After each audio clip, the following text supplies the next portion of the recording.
Hi MDI interns, directors, and any other viewers. My name is Serena Hodges Jolley. I am a Montana dietetic intern under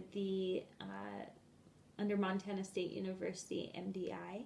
In today's vlog, I will be analyzing food industry consolidation and what vertical integration is within our food system and how it can be used to prevent industry consolidation. I've been researching this topic now for a couple of weeks, and in addition to this, it was an ongoing theme during my undergrad. So I feel like I just want to share with you what I have learned. So after this vlog, I want you as a viewer to have an awareness of weaknesses within our food system by recognizing what our consumer values need to be and should be. So before starting, I would like to share a story. So in our story, these are our main characters. They eat every single day in order to live, and this is actually their food supply. So these are their retailers, manufacturers, and suppliers. This is a way simplified form of a food supply, but nonetheless, this is their food supply. So time goes by in our story, and the population actually multiplies. And another thing that happens is larger players begin to buy out smaller players. So this supplier may not even exist anymore.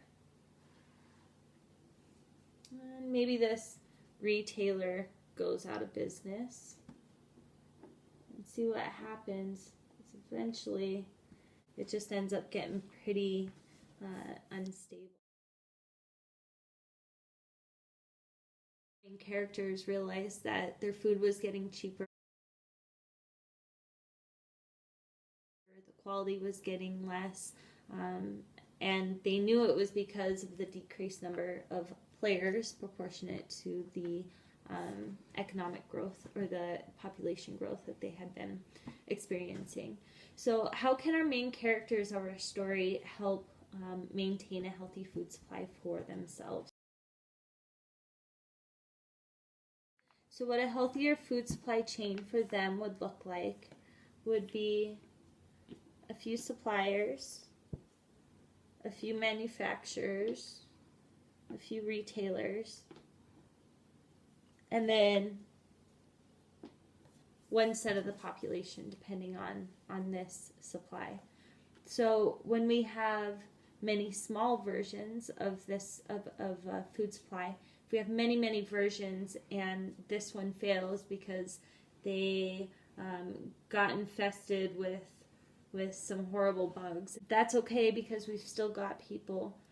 But now let's say this supplier goes out too. What can these people do? Because this number is so small, it's easier for other food value chains to kind of absorb them, even if just temporarily, in order to provide support for that food supply. So when we have many small versions of the food supply, they can all provide support to each other without completely integrating. So in 2014, the USDA released an informational guide on food value chains. These food value chains create shared value across all players, suppliers, and consumers both, to enhance the stability of that food supply. So parties agree on a common goal and a common mission, and they also are, within the food value chain, they also are committed to each other. So these suppliers are committed to the manufacturers, retailers, the consumers. These manufacturers are committed to the retailers, to the consumers, to the suppliers, so on and so forth. Everybody is committed. These manufacturers know that they're going to get the business of these suppliers. These consumers know that they've got food lined up through this chain. One thing that they are going to need to do is communicate with growers, processors, and retail markets, and create that team with all parties included. So all players would need to work together towards that common goal of a stable food supply. And in doing that, they're going to be committed to each other. Let's take a break from our story and take a look at some real life things that are happening in policy here in the United States.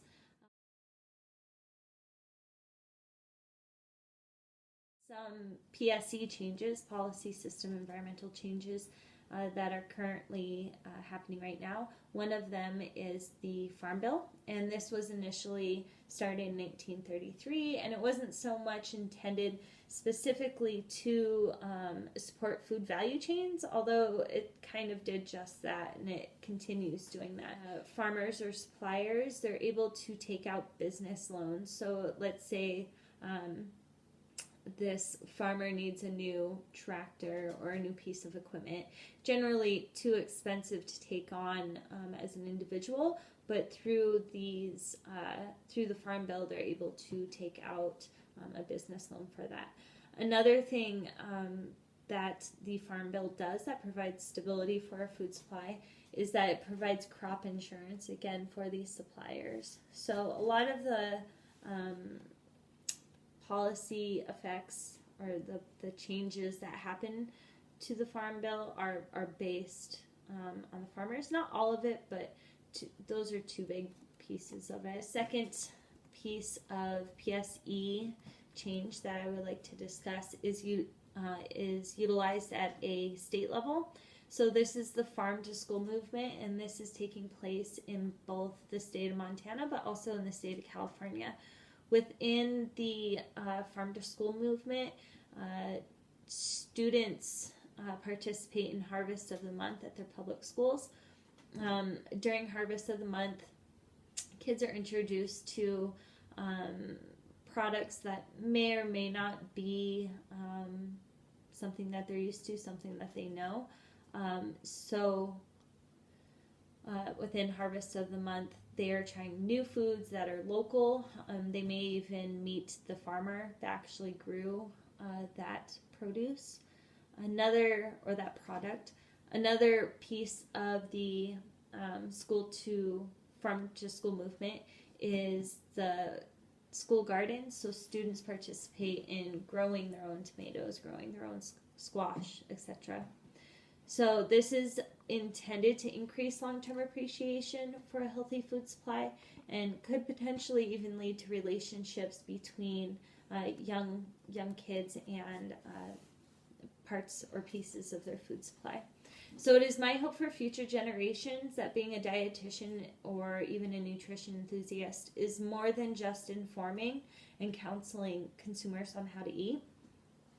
It also includes informing consumers about a healthy food supply, what a stable food supply looks like, and also taking responsibility for the stability of that food supply through participating in policy, system, and environmental changes. I hope this video has increased your awareness for our food supply relative to our food security values. This is my call to action. May you never underestimate the power of your purchases. They are a vote to which players in our food supply respond. If you have any questions or comments or concerns, please email me at Serena_12_17 @yahoo.com.